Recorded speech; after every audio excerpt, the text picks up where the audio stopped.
The dilemma is that since we separated, he has thrived. My son tells me about his travels and the new hobbies that he has. I haven't really moved on since the split. Everything is exactly the same. I just now don't have a husband and all the jobs are on me. I want you to apologize for convincing me to divorce my husband and then instantly dating him. You guys were not a good match. There was no intention of getting with him. We went out to dinner. We went out to drinks. You got to know him. And that's when you started really telling me that there were problems.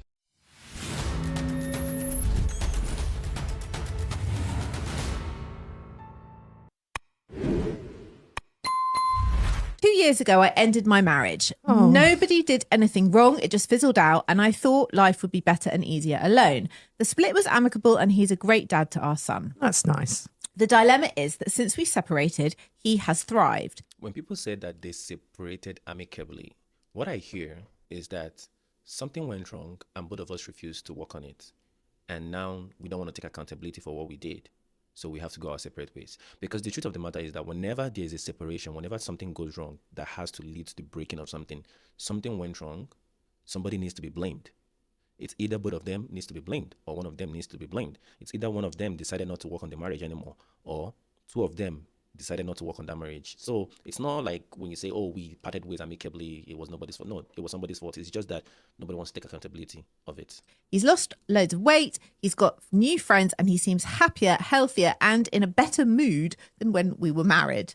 My son tells me about his travels and the new hobbies that he has. I haven't really moved on since the split. Everything is exactly the same. I just now don't have a husband and all the jobs are on me. I basically feel as unhappy as I did before I instigated the separation. I feel like maybe I got it wrong and maybe the issue was me and not the marriage itself.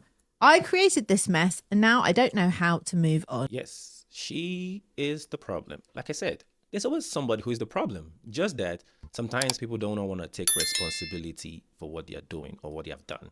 People lack accountability. Men lack accountability. Women lack accountability. It's not a gender thing. I would say it's maybe somebody might not agree with me, but that's the truth.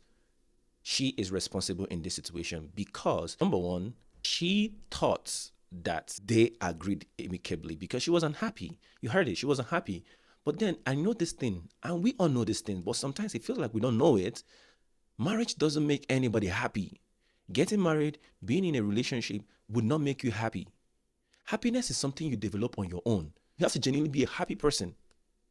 Also, marriage doesn't cure loneliness because that's another thing. A lot of people get married thinking that now because I have a partner, I will no longer feel lonely. You know the most loneliest people on this earth? People who are married. There are a lot of people who are in marriages that are super lonely and they're the loneliest people because now you have marriage, you have somebody, but you're still feeling lonely.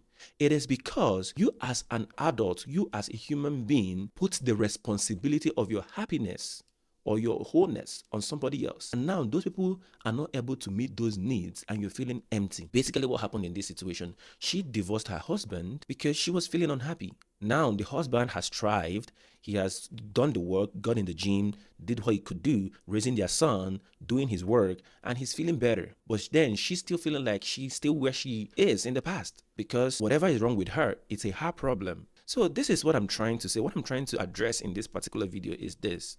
Before you divorce your partner, before you blame other people for the reason why your marriage is failing or your marriage is about to fail, make sure you have done the internal work. Understand if you're actually the problem. Because sometimes it's easy to blame other people. It's easy to point fingers. We know in the dating world today, men are saying it's the women and women are saying it's the men. But I can easily tell you that it's both. Men are the problem, women are the problem, just that it's some, not everyone. Because they are good men, they are good women. So the some that are the problem encounter each other and mess things up for each other.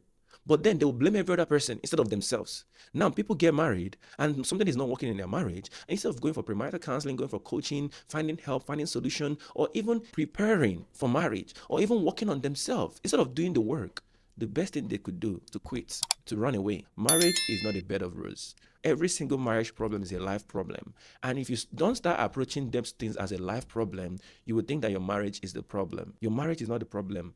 Your spouse could be the problem. You could be the problem. So you have to go back and do the work and stop blaming people. So if you're out there right now and you're thinking about divorce, go back for a minute. Think about it. Ask yourself that question. Am I the problem? Go for counseling, because the truth is that you could be the problem. So for her case, she allowed herself to be the enemy in her marriage, and it destroyed her marriage.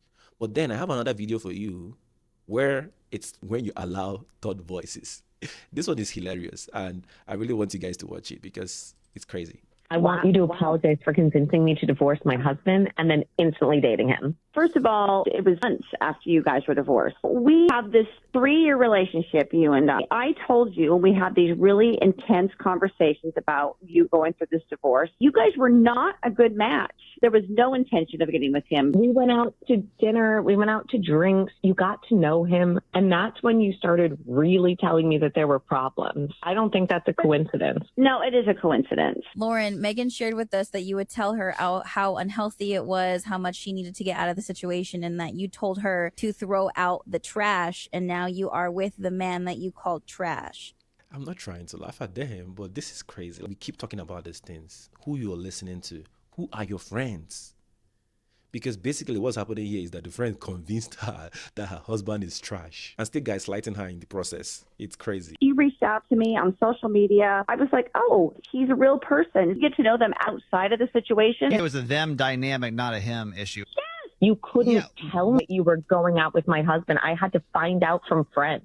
She asked me not to. You were broken up with him. We got together months later. It's not a violation of trust. You met him when we were together. You were my friend. Now I haven't heard from you for months because you've been hiding this from me. Tell me, when you met him the first time, did you think he was good looking? Of course he's good looking, but it doesn't mean I wanted to hit on him right then because he was still with you. The right thing to do would have been to tell me immediately, unless you were being shady and doing stuff before. Megan, I am sorry for not reaching out to you and tell you, but I am not sorry for having a relationship with your ex. I want you to apologize for convincing me to divorce my husband. Wow. She's not sorry. She convinced her friend into divorcing her husband. And she said at the end that, hey, do you ever thought he was cute? And she said yes. So technically she saw that the guy was cute, and then she went to work. You know what? I'm going to take a different direction with this. She didn't make you divorce your husband because you don't have what it takes to be in a marriage. I'll put it that way. Because if you knew what it takes and you had what it takes to be in a marriage, you wouldn't allow anybody to talk you into leaving your husband. Like I said, it's easy to point fingers, right? You don't want to say that, oh, she convinced you into. Yes, even if she was the bad egg, even if she was the serpent that came to you and tried to deceive you, why don't you have enough knowledge to know that this is not the right thing to do? Well, now she's going to be with the man. This is why I always say this. It's important to watch your friends. Who is your friend? Who are you calling friend? And number 2, it's not just the friend. Sometimes it could be social media. Some of you follow people who have negative views for marriage. Some of you follow people who will poison you against your spouse. You probably had a great husband. You probably have a great wife. Both of you are enjoying yourself, having a great marriage. Then you meet somebody new, and then they start telling you, your husband is this, your husband is that, oh, he's doing that. And now you start looking, I can see that, he's that, oh. And then you leave your husband. See, when you meet somebody, just in case you don't know, when you meet somebody and they have negativity, they are saying constant negative things about your spouse, those are the people you don't want to be with. I know there are cases where we say, well, they are pointing out that your husband is violent or he's cheating or whatever. Well, if it's cheating, if it's violence, if it's manipulation, then pay attention to those things. I'm not saying be stupid, right? Yes, if your husband is cheating, if your friend tells you that your husband is cheating, well, maybe you don't believe them right away, but then do your investigation and find out and be sure that that's what's happening. You can't just make a decision based on what they say, right? That's what it shows that you're a wise person.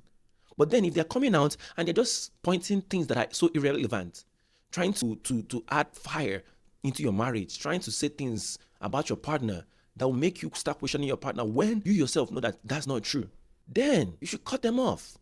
Because people that usually fall victim of this are people who listen to a lot of other people talk about their spouse. When you have a network of following, a network of friends that are always negative about their spouse, or you have a network of people that are always negative about men, then they will tell you, well, he doesn't buy you a Chanel bag, he doesn't buy you Gucci bag, well, you should divorce him. My husband did this, my husband did that, or I will never be with a man who doesn't do this, I will never be with a man who doesn't do that, I will never be with it. Once you start hearing those things, it's time to run. Because those are not healthy people to hang around with. Because those people will cause you to lose your marriage. We get influenced. If we don't know, you're not Superman. Even Superman gets influenced. We get influenced. We are human beings, for crying out loud. So people, if you give them your attention, before you know it, what they are saying, you start internalizing it. And before you know it, you start looking at your partner in a way you shouldn't be looking at them. And before you know it, you break your marriage, just like she did. She broke her marriage. She left her husband. And now she's blaming her friend for it. Well, the friend did what she did. The friend is wrong. I will condemn whatever she did. She's not a nice person. She's a bad person for doing that. But then you cannot allow people to come into your life and deceive you. Read healthy books. Look for healthy couples. Make healthy couples your friend. Look for people who have healthy marriages with their spouse. Become friends with them. Those are the kind of people you want to be hanging around. Not single people that have negative view about marriage. Not dating people or people in relationship that are fighting every day with their spouse. Those are not the kind of friends you want to have if you actually want to have a healthy marriage. Not divorced people who actually have something against their ex. Their category of people, because sometimes people say, oh, don't have single friends if you're married. Oh, make friends with married people. Hey, don't be friends with divorced. No. All those people are not bad. It's the mindset, it's their pattern, the things that they're doing wrong that you should be worried about. Because there are single people who are terrible, they have negative view of marriage, and there are single people who are good, who will tell you, go back to your husband. There are married people who are in a very bad marriage, and they will recruit you into their coven, and then both of you will now start having bad marriages. And then there are divorced people who probably learn something reasonable from their divorce. They can teach you something good, but then also there are divorced people who probably are angry at their ex. So every one of these category of stages in life, they have negative people within and they have positive people within. So find the positive ones and make them your friends, and stop making friends with people who will make you lose your marriage. I hope this video was helpful. If you enjoy it, do well to subscribe to my channel, hit the notification button so that you'll be notified the next time I upload a new video. Do well to like this video and leave me a comment. Tell me what you learned from this video and what you're going to change or something that stand out to you. See you guys in the next video. Bye.